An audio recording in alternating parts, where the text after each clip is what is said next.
Ang mabuting balita ng Panginoon ayon kay San Mateo. Papuri sa iyo, Panginoon. Noong panahong iyon, samantalang nagsasalita si Jesus, may dumating na isang pinuno ng mga Hudyo. Lumuhod ito sa harapan niya at ang sabi, "Kamamatay lang po ng aking anak na babae. Ngunit sumama lamang kayo sa akin at ipatong ang inyong kamay sa kanya ay mabubuhay siya." Tumindig si Jesus at sumama sa kanya. Gayon din ang kanyang mga alagad.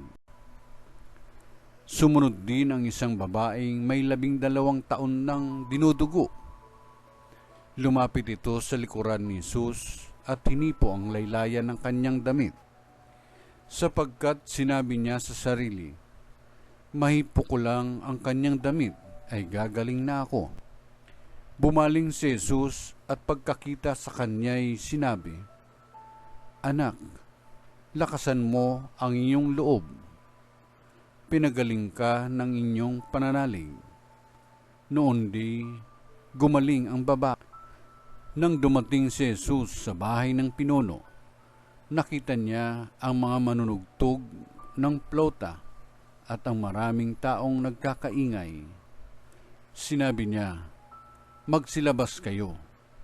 Hindi patay ang bata, natutulog lang." At siya'y pinagtawanan nila.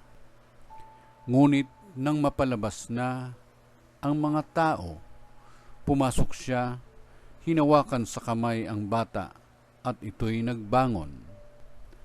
At ang balita tungkol sa pangyayaring ito ay kumalat sa buong lupaing iyon. Ang mabuting balita ng Panginoon.